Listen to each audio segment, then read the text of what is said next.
Hola, ¿qué tal? Buenas tardes a todas y todos. Bienvenidos a su clase de Derecho Constitucional. El día de hoy vamos a hablar acerca de un tema muy relevante que tiene relación con lo que hemos estado viendo en clases anteriores, que es la división de poderes que rigen nuestra nación. Y el día de hoy nos toca hablar precisamente de uno de estos poderes, en concreto el poder legislativo. Denme un segundito para poder comenzar a compartir pantalla y que me puedan ir siguiendo a lo largo de la clase. Bien, ahí estamos viendo precisamente el tema que vamos a analizar. Es importante hablar de cuál es el objeto o el objetivo que buscamos en esta clase. Buscamos que al finalizar el tema del poder legislativo, ustedes sean capaces de identificar y de analizar las funciones, la estructura y los procedimientos del poder legislativo en el marco del derecho constitucional, evaluando así el impacto en la elaboración de normas y el funcionamiento del sistema democrático en el país. Dicho esto, vamos a comenzar ahora sí al fondo de la materia. Estamos viendo que vamos a analizar el tema de la definición del poder legislativo. Vamos a hablar de la importancia que tiene.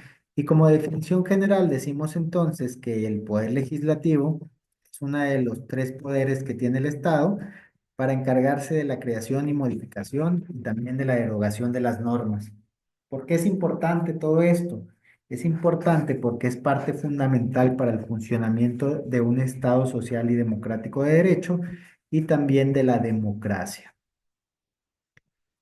Entonces decimos que como definición vamos a tomar lo que están viendo en pantalla para efectos académicos. Y entendamos entonces que el poder legislativo es fundamental en cualquier democracia, en cualquier estado que diga que es democrático y de derecho, porque representa la voluntad del pueblo a través de los representantes electos. Este es el órgano encargado de elaborar y de aprobar las leyes que rigen la vida en la sociedad. Y la importancia va a radicar en la capacidad de garantizar el equilibrio de poderes, evitando la concentración del poder en una sola institución o en una sola persona y evitar así la arbitrariedad del poder. Les voy a dejar esto que habla acerca de las funciones que tiene el poder eh, legislativo para que por favor vayan tomando nota.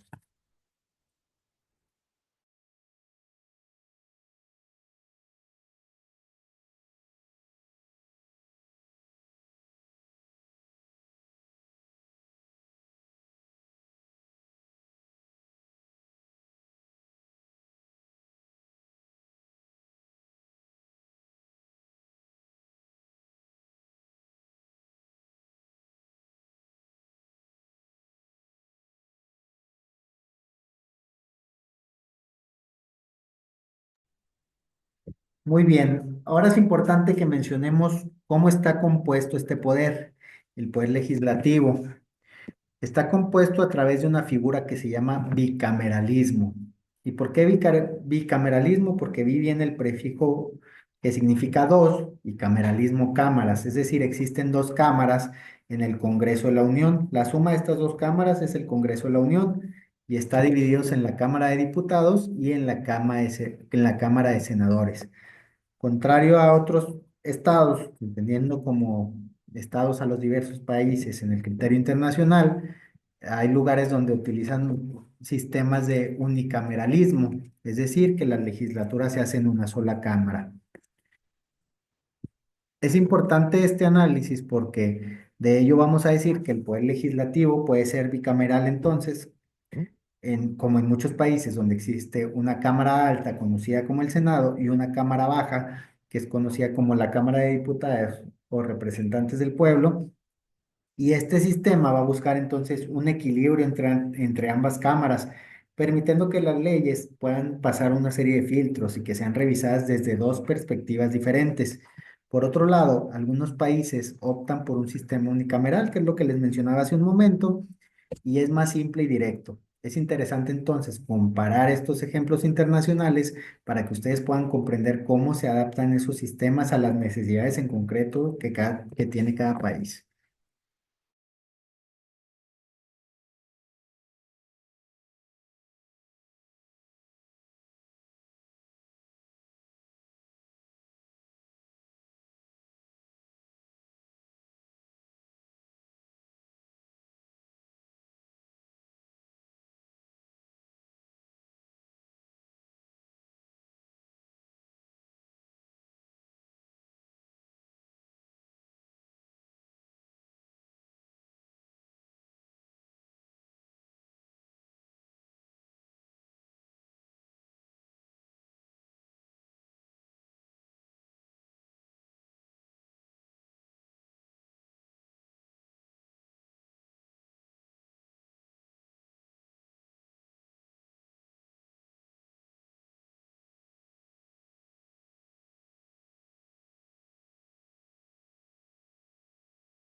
Ok, una vez que analizamos esta situación, vamos a hablar acerca de las funciones que tiene el Poder Legislativo.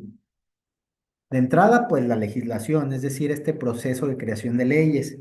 Además, tiene como estas facultades la de fiscalización.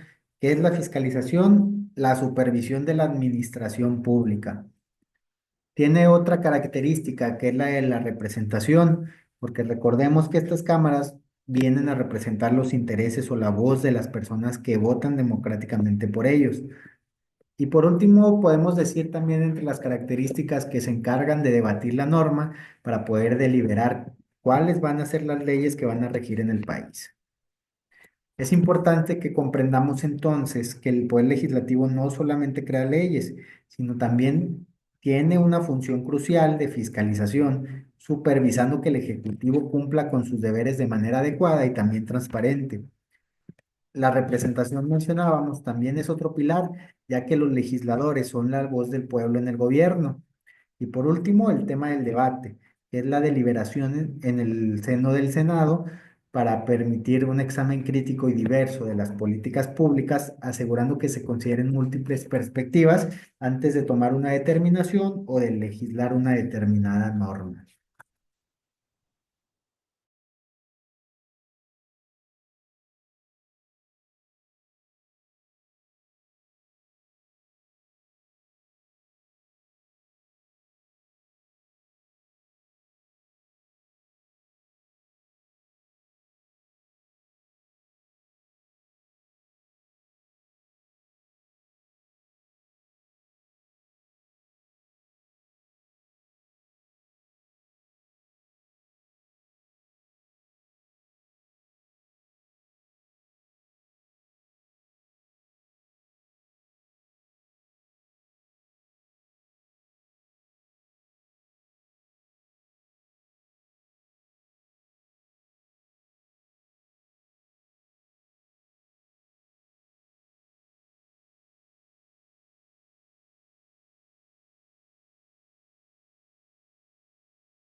Muy bien.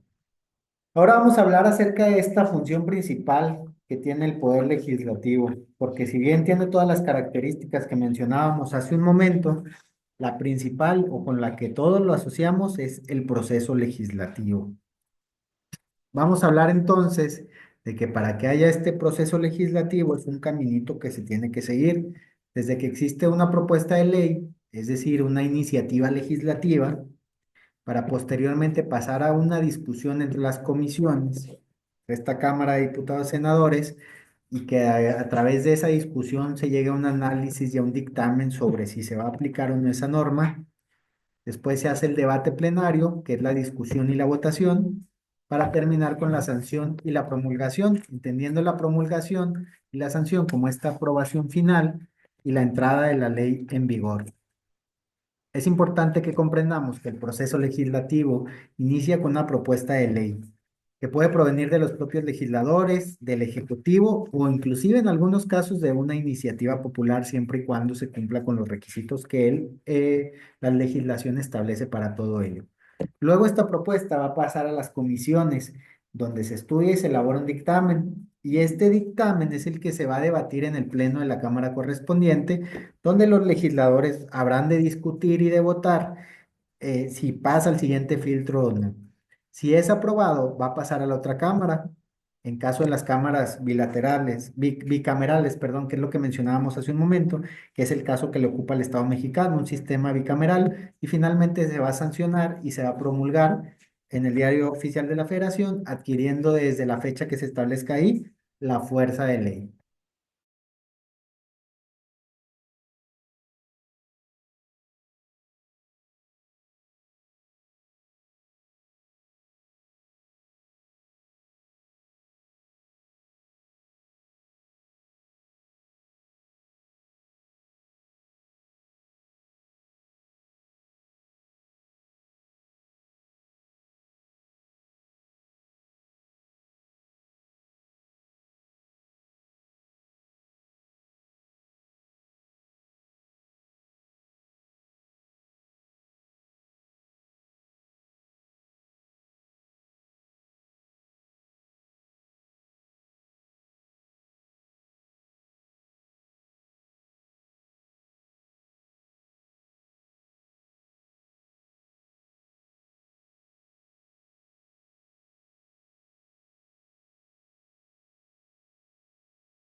Ok, ahora vamos a hablar acerca de la división de poderes y el control de constitucionalidad. Este tema es muy importante porque recuerden que nuestra clase es Derecho Constitucional.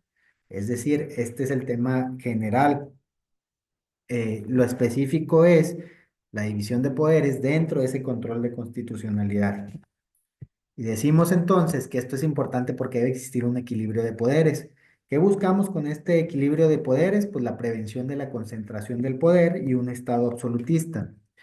¿Y por qué existe entonces el control de constitucionalidad? El control de constitucionalidad viene a ser una garantía de la conformidad con la Constitución. ¿Y cómo se revisa? A través de una corte constitucional, en algunos casos, que esta va a ser el rol de la supervisión legislativa. En el caso mexicano hay un control constitucional difuso, que quiere decir que no solamente tenemos que tener una corte constitucional, sino que los mismos jueces en el ámbito de sus competencias o los magistrados pueden determinar si hay una inconstitucionalidad y decidir inaplicar la norma en todo caso. Entonces, comprendemos que el principio de división de poderes es esencial para evitar abusos y la concentración del poder en una sola entidad. Eso es lo más relevante. El poder legislativo debe operar dentro de un marco constitucional y el control de constitucionalidad va a asegurar que sus leyes no vulneren los principios constitucionales. Entonces decimos por último que la Corte Constitucional o su equivalente en cada país, que ya dijimos que en nuestro país pueden ser jueces de primera instancia, magistrados o inclusive en una última instancia la Suprema Corte de Justicia de la Nación, va a jugar un rol crucial en este aspecto, pues van a revisar las leyes y van a inaplicarlas si se encuentran en un conflicto con la norma suprema, que en este caso sería nuestra Constitución política.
Una vez que ya analizamos entonces estas funciones del poder legislativo y que ya vimos que debe existir una separación tajante entre los poderes, también estos se relacionan entre sí. Si bien hay una separación, sí deben relacionarse entre sí porque son como un sistema de engranajes para que toda la maquinaria jurídica pueda funcionar.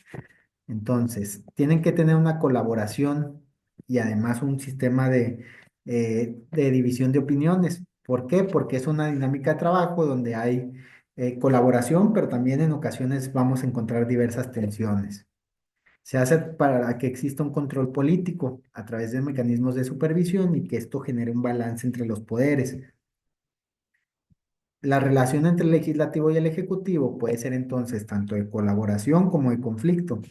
Mientras que la colaboración es esencial para la implementación efectiva de políticas públicas, el conflicto puede surgir cuando hay diferencias en las prioridades y en los enfoques. El control político ejercido por el legislativo va a ser entonces un mecanismo muy importante para que se mantenga la transparencia eh, y la responsabilidad que tengan los otros poderes. Analizando ejemplos históricos, ustedes podrán comprender mejor esta complejidad y relevancia.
Ya para ir cerrando la clase del día de hoy, vamos a hablar acerca, estamos viendo en pantalla la relación entre el legislativo y el ejecutivo y el control político, pero vamos a hablar acerca de los desafíos y las reformas que tiene el poder legislativo.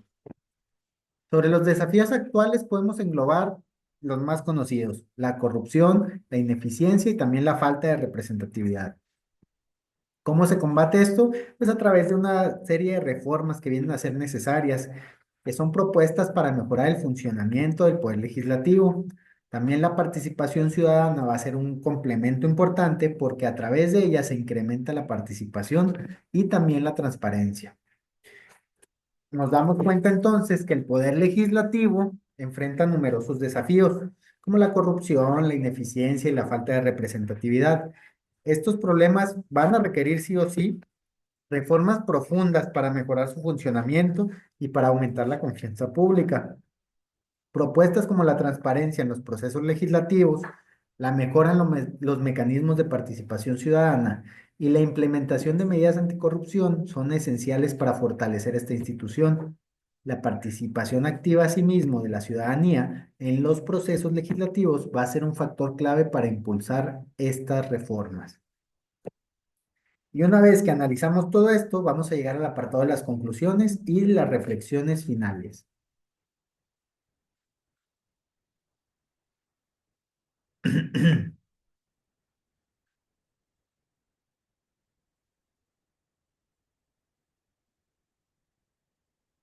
Para concluir, vimos entonces o repasamos la importancia que tiene el poder legislativo, cómo está compuesto y también las funciones que tiene.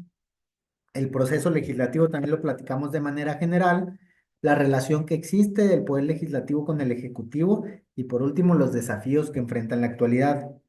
El poder legislativo es fundamental para una democracia y para el Estado de Derecho, pues asegura que la voz del pueblo se traduzca en leyes justas y efectivas. Sobre todo, con miras hacia el futuro, es importante que esta institución evolucione y se adapte a los nuevos desafíos, manteniendo siempre su compromiso con la transparencia, la representatividad y la justicia. Con eso vamos a concluir la clase del día de hoy y les recuerdo que hay una actividad de la semana.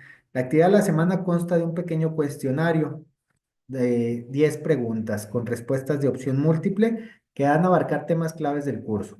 Tienen un tiempo de 1 hora para completar el cuestionario una vez que inicien y disponen de 2 intentos para completar este cuestionario. Recuerden que de estos 2 intentos se va a considerar la calificación más alta como la calificación oficial para la actividad. Es importante que se realice esta evaluación porque se pondera como una actividad dentro de la evaluación general del curso que están llevando a cabo. Sobre las recomendaciones técnicas, ya saben que hay que asegurarse de contar con una conexión estable a Internet y que revisen cuidadosamente sus respuestas antes de enviar cada intento para poder maximizar la calificación. Si tienen alguna duda o problema técnico durante la realización del cuestionario, comuníquense de inmediato con su servidor a través del botón de Contacta a tu tutor, donde estamos de manera constante atendiendo a todas sus peticiones y necesidades. Para una respuesta rápida y efectiva, por favor, anexen también cualquier evidencia que tengan sobre la situación por la cual estén pasando. Sin más por el momento, les deseo que tengan un excelente día y les agradezco por su tiempo en esta semana. Muchas gracias.